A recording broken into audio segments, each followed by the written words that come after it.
السلام علیکم ورحمۃ اللہ تعالی وبرکاتہ۔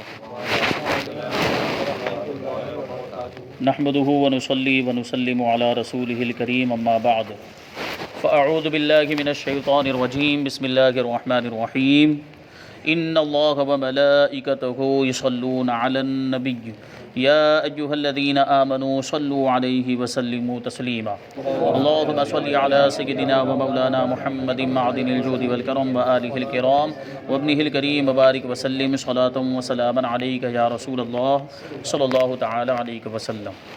ابھی تک ہم نے اللہ تبارک و تعالیٰ کے بارے میں کیا عقیدہ رکھنا چاہیے، کیا یقین رکھنا چاہیے، اس کا بیان سنا۔ اب یہاں سے انشاءاللہ تبارک و تعالیٰ نبیوں کے بارے میں ہمیں کیا عقیدہ رکھنا چاہیے اس کا بیان یہاں سے کرتے ہیں۔ تو سب سے پہلے تو سوال یہ پیدا ہوتا ہے کہ نبی کسے کہتے ہیں، رسول کسے کہتے ہیں۔ تھوڑا سا اس سے پہلے اس کے بارے میں بتا چکا تھا کہ نبی اس بشر کو، اس انسان کو کہتے ہیں جسے اللہ تبارک و تعالیٰ نے لوگوں کی ہدایت کے لیے وحی بھیجی ہو۔ وحی یعنی اللہ تبارک و تعالیٰ نے جو کلام کیا، نبیوں سے اللہ تبارک و تعالیٰ جو گفتگو فرماتا ہے اس کو وحی کہتے ہیں۔ یہ وحی کبھی بلا واسطہ ہوتی ہے، کبھی فرشتے کے واسطے کے ذریعے سے بھی ہوتی ہے۔ جیسے اللہ تبارک و تعالیٰ حضرت جبرائیل کو حکم دیتا ہے کہ یہ بات میرے نبی کو جا کر کہہ دو، تو حضرت جبرائیل علیہ السلام نبی کے پاس آتے ہیں اور اللہ کا پیغام سناتے ہیں۔ اللہ نے جو کلام کیا، اللہ نے جو بات ان سے کہی، وہ آ کر وہ نبی کو سناتے ہیں، تو اس کو کیا کہتے ہیں؟ وحی کہتے ہیں۔ ٹھیک ہے، تو جس خاص انسان کی طرف اللہ تبارک و تعالی وحی بھیجتا ہے اس کو نبی کہتے ہیں، اور یہ جو انسان ہوتا ہے وہ اس کو اللہ تبارک و تعالی لوگوں کی ہدایت کے لیے دنیا میں بھیجتا ہے۔ میں نے پہلے بیان کیا کہ دنیا کے اندر بہت زیادہ برائیاں پھیلنے لگ جاتی ہے، گناہوں کے کام ہونے لگ جاتے ہیں، بت پرستی لوگ کرنے لگ جاتے ہیں، شرک اور کفر کے کام کرنے لگ جاتے ہیں، اللہ کی نافرمانی کے کام کرنے لگ جاتے ہیں۔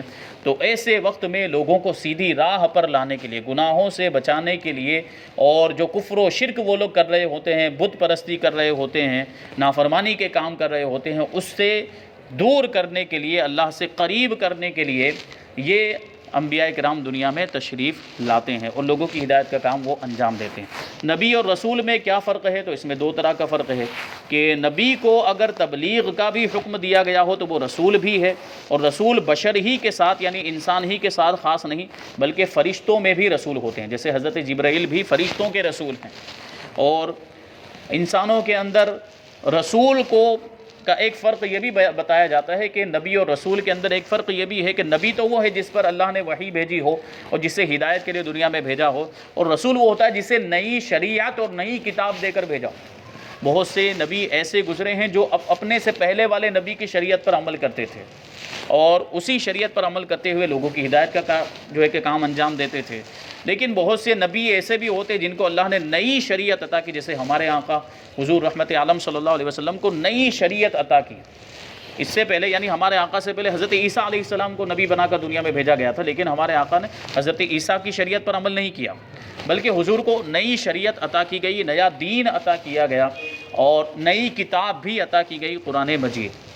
ٹھیک، ہاں، حضرت عیسیٰ علیہ السلام کے مذہب کی اور ان کی کتاب جو آسمانی کتاب تھی انجیل، اور ان کی شریعت کی بہت سی باتیں ہماری شریعت میں بھی ہیں، لیکن بہت سی باتیں ایسی ہیں جو تبدیل ہو چکی ہیں۔ تو رسول وہ ہوتا ہے کہ جس کو اللہ تبارک و تعالیٰ نے نئی شریعت اور نئی کتاب عطا کی ہو۔ اور اب ایک سوال یہ پیدا ہوتا ہے کہ کیا جن اور فرشتوں میں بھی نبی ہوتے ہیں؟ رسول کے بارے میں تو ہم نے پڑھا کہ فرشتوں میں رسول ہوتے ہیں، جیسے حضرت جبرائیل فرشتوں کے رسول ہیں۔ تو کیا جنات اور فرشتوں کے اندر نبی بھی ہوتے ہیں؟ تو کہتے ہیں نہیں، جنات اور فرشتوں میں نبی نہیں ہوتے، نبی صرف انسانوں میں ہوتے ہیں، اور ان میں بھی یہ مرتبہ صرف مرد کے لیے ہے۔ جتنے بھی انبیاء کرام ہیں وہ سب مرد ہوئے ہیں، عورتوں میں کوئی نبی نہیں، اور عورت نبی نہیں ہو سکتی اگر کوئی عورت نبوت کا دعویٰ کرے، بلکہ اس زمانے میں تو یعنی حضور کے دنیا میں تشریف لانے کے بعد اب کوئی بھی نبوت کا دعویٰ کرے، چاہے وہ عورت ہے یا مرد ہے، وہ جھوٹا ہے اور کافر ہے، کیونکہ نبی صلی اللہ علیہ وسلم آخری نبی، ہمارے آقا خاتم النبیین ہیں، اب آپ کے بعد دوسرا کوئی نبی نہیں آ سکتا ہے۔ ٹھیک ہے، تو سوال یہ ہے کہ پہلے لوگوں کی ہدایت کے لیے اللہ تبارک و تعالیٰ نبیوں کو بھیجتا تھا، لوگوں کو سیدھے راستے پر لانے کے لیے رسولوں کو بھیجتا تھا، تو نبی صلی اللہ علیہ وسلم پر تو نبوت کا سلسلہ ختم ہو گیا۔ ٹھیک ہے، اب بھی ایک بہت بڑا زمانہ باقی ہے قیامت آنے سے پہلے پہلے، تو اب اس زمانے میں جب کہ کوئی نبی نہیں آ رہا ہے تو لوگوں کی ہدایت کا کام کون کرے گا، لوگوں کی رہنمائی کا کام کون کرے گا؟ تو ہمارے آقا حضور رحمت عالم صلی اللہ علیہ وسلم کے بعد، ظاہری طور پر دنیا سے تشریف لے جانے کے بعد، یہ کام اس امت کے علماء کرام کے حوالے کیا۔ اب یہ اس امت کے عالموں کی، علماء کرام کی، اولیاء کرام کی ذمہ داری ہے جو لوگوں کی ہدایت کا کام انجام دیتے ہیں۔ اولیاء کرام عام طور پر لوگوں کی باطنی حالت کو، باطنی کیفیت کو سنوارتے ہیں، اور جو علماء کرام ہوتے ہیں وہ ظاہر کو سنوارتے ہیں، ظاہری اعمال کہ جو جیسے نماز ادا کرنا ہے، روزہ رکھنا ہے، یہ گناہوں کے کام نہیں کرنے چاہیے، شراب نوشی نہیں کرنی چاہیے، غیبت نہیں کرنی چاہیے، نیکیوں کے کام کرنے چاہیے، تو یہ سب علماء کرام بتاتے ہیں۔ اور باطن کی جو صفائی ہوتی ہے، نفس کو صاف کرنا، نفس کے اندر خلوص و للہیت پیدا کرنا، خشوع و خضوع کے ساتھ عبادت کرنا، یہ سب اولیاء کرام کرتے ہیں۔ اولیاء کرام ظاہر کو بھی سنوارتے ہیں اور باطن کو بھی سنوارتے ہیں، لیکن عام طور پر اولیاء کرام کا جو فوکس ہوتا ہے وہ باطن کے اوپر، یعنی اندرونی جو کیفیت ہوتی ہے اس کو وہ سدھارتے ہیں، نفس کو سدھارتے ہیں، دل کی کیفیت کو سدھارتے ہیں۔ تو یہ کام جو ہے، یہ نبی کریم صلی اللہ علیہ وسلم کے بعد یہ جو تبلیغ کی جو ذمہ داری ہے، لوگوں کی رہنمائی کی اور ہدایت کی جو ذمہ داری ہے، یہ اس امت کے علماء کرام کے سر پر آئی ہے۔ اور حدیث پاک کے اندر بھی ہے کہ علماء و امتی کا انبیاء بنی اسرائیل، کہ میری امت کے جو علماء ہیں وہ بنی اسرائیل کے انبیاء کی طرح ہیں۔ بنی اسرائیل بہت بڑی قوم، حضرت یعقوب علیہ السلام کی اولاد کو بنی اسرائیل کہا تھا، ان کی اولاد میں بہت سارے انبیاء کرام ہوئے جو لوگوں کی ہدایت کا کارنامہ انجام دیتے تھے۔ تو اسی وجہ سے کہا گیا کہ میری امت کے علماء بنی اسرائیل کے انبیاء کی طرح ہیں، یعنی جس طریقے سے وہ ہدایت اور رہنمائی کا کارنامہ انجام دیتے تھے، اسی طرح میری امت کے علماء بھی یہ کام انجام دیں گے، لوگوں کی ہدایت اور ان کی رہنمائی کا۔ تو جن اور فرشتوں میں نبی نہیں ہوتے، نبی صرف انسانوں میں ہوتے ہیں، اور ان میں بھی یہ مرتبہ صرف مرد کے لیے ہے، کوئی عورت نبی نہیں ہوتی۔ کیونکہ فرشتوں کے بارے میں میں نے کہا کہ فرشتے معصوم ہوتے ہیں، کبھی ان سے گناہ نہیں ہو سکتا، ان سے گناہ کا ہونا یہ محال اور ناممکن ہے، امپاسبل ہے۔ تو اب ظاہر سی بات ہے وہ گناہ کا کام ہی نہیں کریں گے، کوئی برائی ہی نہیں کریں گے، تو ان کی ہدایت کی ضرورت ہی نہیں ہے، تو ان میں نبی بھیجنے کی بھی ضرورت نہیں ہے۔ اللہ تبارک و تعالیٰ نے ان کو جو کام سونپا ہے اس میں لگے رہتے ہیں۔ کچھ فرشتے ایسے ہیں جو ہمیشہ سجدے میں رہتے ہیں، اور کچھ فرشتے ایسے ہیں جو ہمیشہ رکوع کی حالت میں رہتے ہیں، کچھ فرشتے ایسے ہیں جو ہمیشہ قیام کی حالت میں ہے، کچھ فرشتوں کو بارش برسانے کا کام سونپا گیا ہے، اور کچھ فرشتے ایسے ہیں جن کو روزی پہنچانے کا کام، اور بہت سے ایسے کام جو ہے فرشتوں کو الگ الگ کام سونپے گئے ہیں، وہ انہی کاموں میں لگے رہتے ہیں۔ جیسے کچھ فرشتے جن کو منکر نکیر کہا جاتا ہے، وہ قبر میں سوال کرنے کے لیے آتے ہیں مردے سے، ٹھیک ہے، کچھ فرشتے عذاب دینے کے لیے آتے ہیں، کچھ فرشتے جہنم میں عذاب دینے کے لیے مقرر ہیں، اور کچھ فرشتے جنت میں لوگوں کو راحت پہنچانے کے لیے مقرر ہیں۔ تو یہ الگ الگ فرشتوں کے کام ہیں، جن فرشتوں کو جو کام سونپے گئے وہ انہی کاموں میں لگے رہتے ہیں، کبھی بھی اللہ تبارک و تعالیٰ کی نافرمانی نہیں کرتے۔ تو بات یہ ہے کہ جتنے بھی انبیاء کرام ہوئے ہیں وہ سب مرد تھے، کوئی بھی عورت نبی نہیں ہوتی۔ انبیاء کرام کے بارے میں ہمیں کیا عقیدہ رکھنا چاہیے؟ تو انبیاء کرام کے بارے میں ہمارا یہ عقیدہ ہونا چاہیے کہ انبیاء کرام کفر و شرک اور ہر ایسی چیز سے جو لوگوں کے لیے نفرت کا باعث ہو، جیسے جھوٹ، خیانت اور جہالت وغیرہ، بری صفتوں سے قبل نبوت اور بعد نبوت بالاجماع معصوم ہیں۔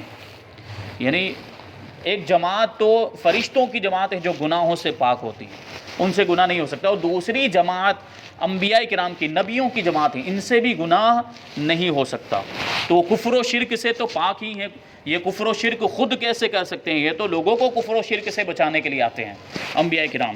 اور ہر ایسی چیز جو لوگوں کے لیے نفرت کا سبب بنے، جس کی وجہ سے لوگوں میں نفرت پیدا ہو، ایسی چیزیں بھی نبیوں کے اندر نہیں ہوتی، کوئی عیب نہیں ہوتا، کوئی برائی نہیں ہوتی۔ اور دنیاوی اعتبار سے، انسانیت کے اعتبار سے جو چیز بری سمجھی جاتی ہے وہ بھی انبیاء کرام کے اندر نہیں ہوتی، جیسے جھوٹ، خیانت، یعنی امانت میں خیانت کر دینا۔ جیسے کسی کے پاس سونا چاندی رکھا گیا امانت کے طور پر، اب اس میں سے اس نے 1 تولہ سونا نکال لیا، تو یہ کیا ہو گئی؟ خیانت ہو گئی۔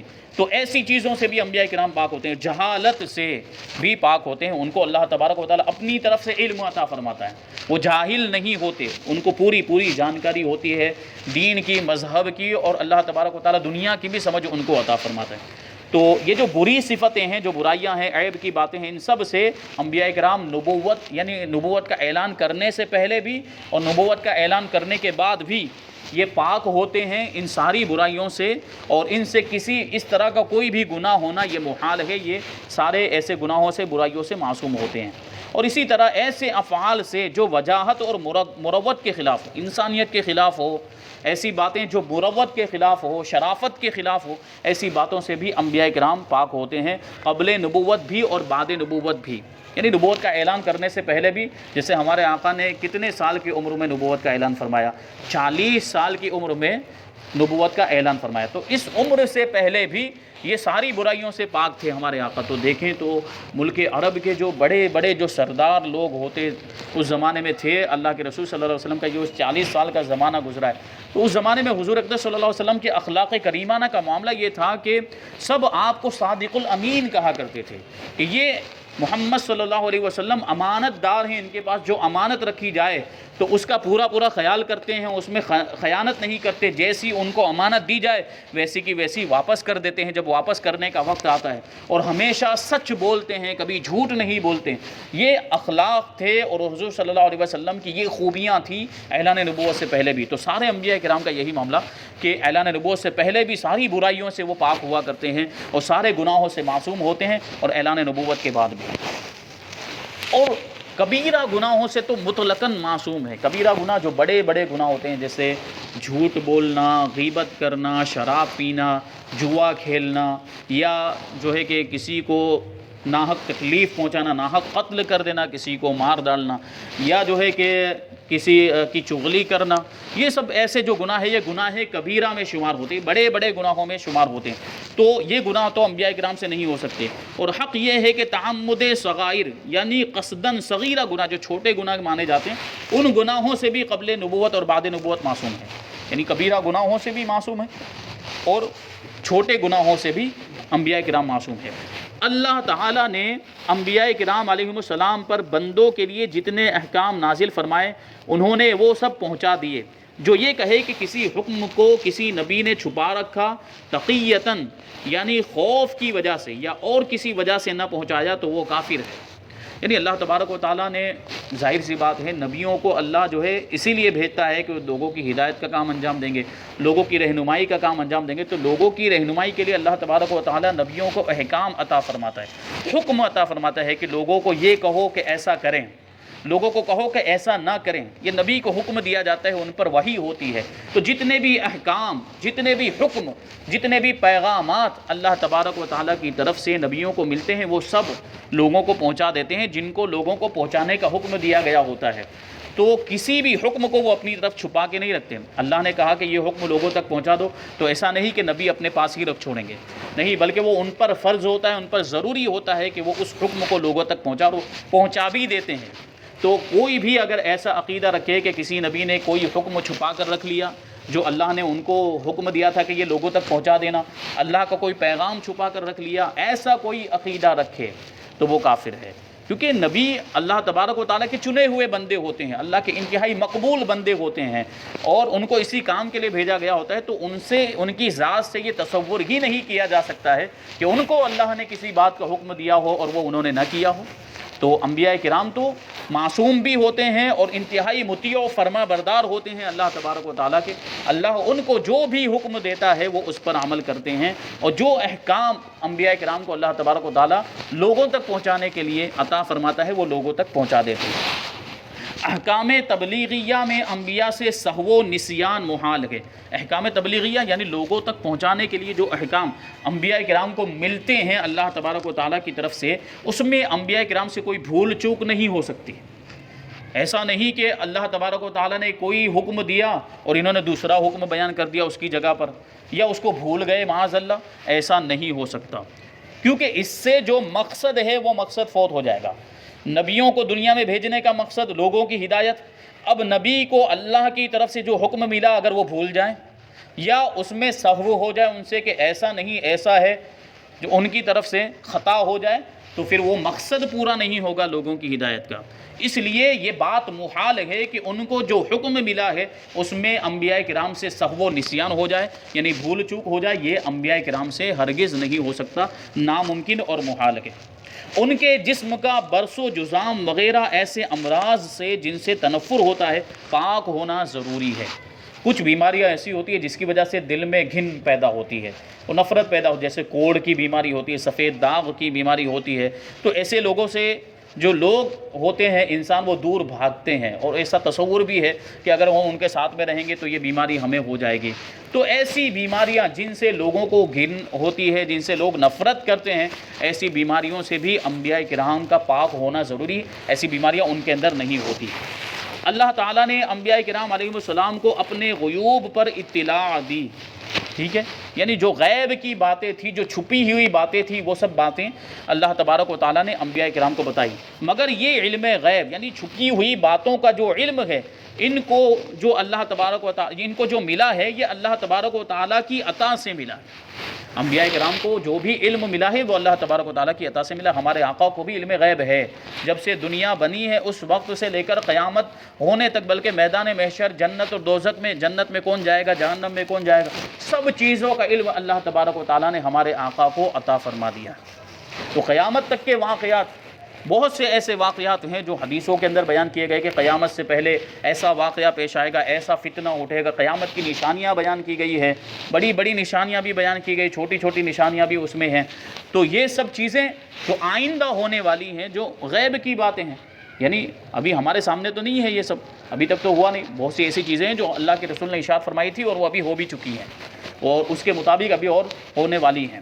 تو یہ سب غیب کی باتیں جو آگے ہونے والی تھی وہ بھی ہمارے نبی صلی اللہ علیہ وسلم نے ہم کو بتا دی، حدیثوں کے اندر بتا دیا ہے۔ تو یہ جو علم غیب ہوتا ہے یہ انبیاء کرام کو اللہ تبارک و تعالیٰ کی عطا سے ملتا ہے، اللہ تبارک و تعالیٰ کے دینے سے ان کو ملتا ہے، لہٰذا ان کا علم عطائی ہے۔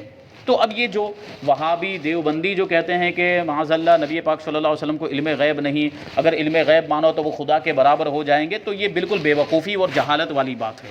کیونکہ ہمارا جو عقیدہ ہے وہ عقیدہ یہ ہے کہ اللہ تبارک و تعالیٰ کا جو علم غیب ہے، اللہ تبارک و تعالیٰ ہر پوشیدہ چیز کو جانتا ہے، ہر ظاہر چیز کو جانتا ہے، تو وہ کسی کی عطا سے نہیں، بلکہ اس کا جو علم ہے خود اس کی ذات کی بنیاد پر ہے، وہ بالذات ہے، وہ کسی کے دیے ہوئے سے نہیں، کسی کی عطا سے نہیں۔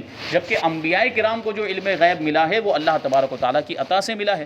تو اللہ تبارک و تعالیٰ کا جو علم ہے وہ علم ذاتی ہے، اور انبیاء کرام کا جو علم غیب ہے وہ علم عطائی ہے۔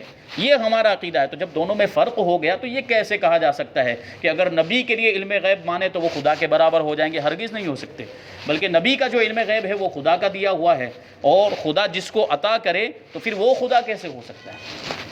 تو یہ بات ہے۔ تو نبی پاک صلی اللہ علیہ وسلم کا علم غیب علم عطائی ہے۔ انبیاء کرام تمام مخلوق یہاں تک کہ رسول ملائکہ سے بھی افضل ہیں۔ جو انبیاء کرام ہیں ساری مخلوقات سے افضل ہیں، اور ان میں انبیاء کرام میں سارے نبیوں میں سب سے افضل ہمارے آقا حضور رحمت عالم صلی اللہ علیہ وسلم ہے۔ تو سارے انسانوں سے بلکہ پوری کائنات سے افضل ہمارے آقا ہو گئے۔ تو انبیاء کرام ویسے اگر ایک جماعت کو لیں، ایک گروہ کو لیں، تو انبیاء کرام کا گروہ یہ پورے انسانوں سے افضل ہے، ساری مخلوقات سے افضل ہے، یہاں تک کہ جو فرشتوں کے اندر جو رسول ہوتے ہیں ان سے بھی افضل ہے انبیاء کرام۔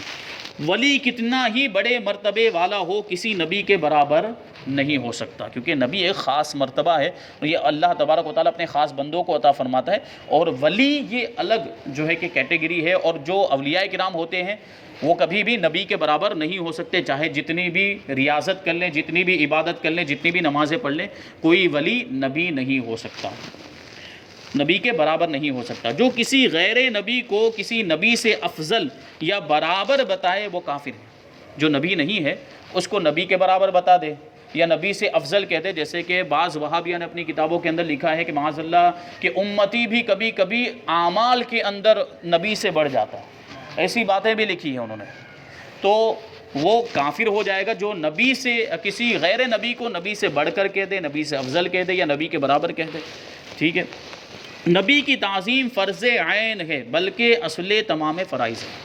فرض عین کا مطلب کیا ہے کہ جس امت کے اندر وہ نبی آئے ہیں تو امت کے سارے افراد جتنے بھی لوگ ہیں اس امت کے اندر سب پر لازم ہے کہ نبی کی تعظیم کریں. جیسے ہم بڑے خوش نصیب ہیں کہ ہم ایسے نبی کی امت میں پیدا ہوئے ہیں جو سارے نبیوں کے سردار ہیں، جو سارے رسولوں کے سردار ہیں. تو اب اس امت کے ہر فرد کی ذمہ داری بنتی ہے اور ہر فرد پر یہ ضروری اور فرض ہے. اور فرض عین کا مطلب یہ ہوتا ہے کہ ہر فرد پر ضروری ہو، تو ہمیں نبی پاک صلی اللہ علیہ وسلم کی تعظیم کرنا یہ ہمارے لیے فرض عین ہے. بلکہ اصل تمام فرائض ہے، جتنے بھی دوسرے فرائض جیسے نماز، روزہ وغیرہ، اس کی اصل نبی کی تعظیم ہے. اب نماز پڑھتے ہیں تو نماز ہمیں کس نے بتائی؟ ہمارے نبی نے بتائی، نبی کے ذریعے ملی. ہم روزہ رکھتے ہیں تو روزہ رکھنا یہ کس نے بتایا؟ زکوٰۃ اور حج اور دوسری چیزوں کے بارے میں ہمیں کس نے بتایا؟ نبی نے بتایا. تو یہ سب چیزیں ہمیں ہمارے نبی کے ذریعے سے ملی ہیں. اگر ہمارے آقا نہ ہوتے تو یہ کچھ بھی نہیں ہوتا. تو ان سارے فرائض کی اصل بھی ہمارے نبی کی ذات ہے. تو نبی کی تعظیم کرنا ہر مسلمان پر فرض ہے. کسی نبی کی ادنا توہین یا تکذیب کفر ہے. کسی نبی کی شان میں توہین کر دی، گستاخی کر دی، یا ان کا انکار ہی کر دیا، ان کو جھٹلا دیا. معاذ اللہ کہ نبی پاک نے اگر یہ کہہ دیا کسی نبی کے بارے میں کہ آپ جو کہہ رہے ہیں وہ غلط ہے، یا ان کی نبوت کا انکار کر دیا کہ معاذ اللہ آپ نبی نہیں ہیں، تو وہ شخص کافر ہو جائے گا. تو یہ باتیں ذہن میں رکھیں. اس کے بعد اور بہت سی باتیں انشاءاللہ تبارک و تعالیٰ آگے کے درس میں ہم سماعت کریں گے. نبوت کے بارے میں، انبیاء کرام کے بارے میں اور کیا عقائد ہیں وہ انشاءاللہ تبارک و تعالیٰ آگے ہم سنیں گے. اللہ تبارک و تعالیٰ ہم سب کو عمل کی توفیق عطا فرمائے. وما علینا الا البلاغ.